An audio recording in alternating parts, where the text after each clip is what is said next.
മുകേഷിനെ പോലെ ഒരാളെ ഇനി നമുക്ക് രാഷ്ട്രീയത്തിൽ വെക്കാൻ പറ്റുമോ? നിങ്ങൾ വെറുതെ ഒന്ന് ആലോചിക്കുക, വെക്കാൻ പറ്റുമോ? എങ്ങനെയാണ് കൊല്ലത്തുകാർ ഇദ്ദേഹത്തെ ഇന്ന് നമ്മൾ കണ്ടില്ല, കേരളത്തിലെ ഏറ്റവും നാണം കെട്ട അവസ്ഥയിൽ MLA ബോർഡ് എടുത്തു മാറ്റിയിട്ട് അദ്ദേഹം കാറിൽ സഞ്ചരിച്ച് അഭിഭാഷകനെ കാണാൻ പോകുന്നു. കമ്മ്യൂണിസ്റ്റ് പാർട്ടിയുടെ CPM-ന്റെ MLA, അദ്ദേഹത്തിന് സഞ്ചരിക്കാൻ പോലും ഭയമാണ്. കേരളത്തിനകത്ത് അങ്ങനെ ഒരു ഗതികേട് CPM-ന്റെ ഒരു MLA-ക്ക് വന്നിട്ടുണ്ടോ? നമ്മൾ ആലോചിക്കുക, വന്നിട്ടുണ്ടോ?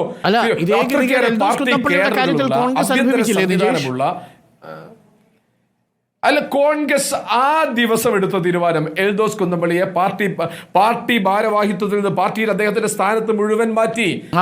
കോടതിയുടെ പരാമർശം വരുന്നതുവരെ ഞങ്ങൾ കോടതിയുടെ മുൻകൂർ ജാമ്യത്തിൽ എൽദോസ്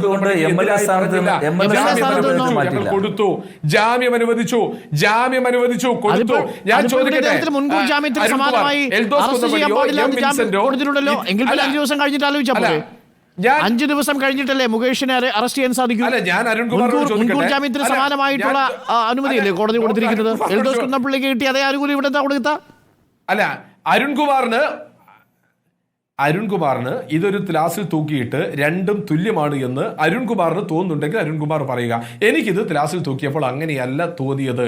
നീണ്ട കാലത്തെ ചരിത്രത്തിൽ മുകേഷ് എന്ന് പറയുന്ന വ്യക്തിയെ പറ്റി ഇന്ന് പുറത്തു വന്നുകൊണ്ടിരിക്കുന്ന രേഖകൾ, അത് അല്ലെങ്കിൽ ഇന്നലെ സംഭവിച്ചുകൊണ്ടിരിക്കുന്ന കാര്യങ്ങൾ, വെളിപ്പെടുത്തലുകൾ, ഇതൊക്കെ വെച്ച് നോക്കുമ്പോൾ ഞാനും ജിസ്മോനും ഇരിക്കുന്ന അല്ലെങ്കിൽ ഈ പീഡനം ഒന്നാണെങ്കിലും 2 പീഡനങ്ങളാണെങ്കിലും തുലാസിന്റെ തട്ടിൽ അത് ക്രൈം തന്നെയാണ്. ആ ക്രൈം പുറത്തേക്ക് വന്നു കഴിഞ്ഞാൽ ഒരാൾക്കൊരു നിയമവും മറ്റൊരാൾക്കൊരു നീതിയും അത് സാധ്യമാവുന്നതല്ല. അത് നിജേഷിന് അറിയാമല്ലോ നന്നായി. ഞാൻ അതിലേക്ക് പോകുന്നില്ല, കാരണം വൃന്ദാക്കാരട്ട് ആ വിഷയം പറഞ്ഞിട്ടുണ്ട്. കോൺഗ്രസ് MLA-മാർ അത് ചെയ്തില്ല എന്നതുകൊണ്ട് CPM-ലെ MLA-മാർ ചെയ്യാതിരിക്കരുത് എന്നാണ് വൃന്ദാക്കാരട്ട് പറഞ്ഞിരിക്കുന്നത്.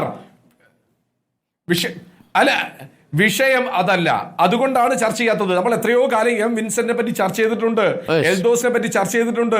ഞങ്ങൾ ഇപ്പോഴും പറയുന്നു രാഷ്ട്രീയ ട്രാപ്പായിരുന്നു വിൻസെന്റിന്റേത്. അതുകൊണ്ട് അടുത്ത തെരഞ്ഞെടുപ്പിൽ അദ്ദേഹം ജയിച്ചു കയറി വന്നതും 8 മാസം ഗർഭിണിയായിരിക്കുന്ന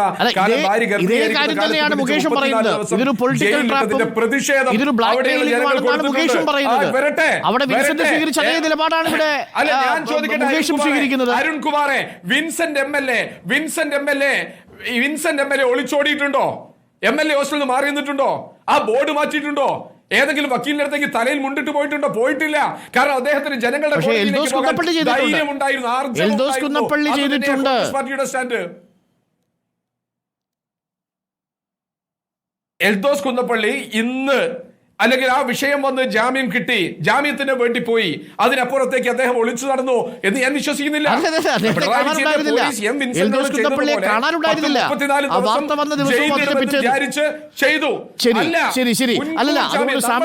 ഒരു സമീകരണത്തിന് ഞാനില്ല, സമീകരണത്തിന്റെ ഭാഗത്തേക്കല്ല പോകേണ്ടത്. ഇന്ന് വൃന്ദാക്കാരട്ട് പറഞ്ഞതാണ് ഇതിലെ പ്രധാനപ്പെട്ട വിഷയം. ഇതിൽ ഹേമ കമ്മിറ്റി റിപ്പോർട്ടിന് മുൻപും പിൻപും 2 വ്യത്യസ്ത സാഹചര്യങ്ങളാണ്. ഹേമ കമ്മിറ്റി റിപ്പോർട്ടിന് മുൻപ് സമാനമായ സാഹചര്യം വരുമ്പോൾ എടുത്ത നിലപാടും ഇപ്പോഴുള്ള സാഹചര്യവും അത് തികച്ചും വ്യത്യസ്തമാണ്. വ്യത്യസ്തമായ സാഹചര്യങ്ങളിൽ വ്യത്യസ്തമായ നിലപാടുകൾ ഉണ്ടാവണം എന്നതാണ് അതിലെ ഏറ്റവും പ്രധാനപ്പെട്ട കാര്യം.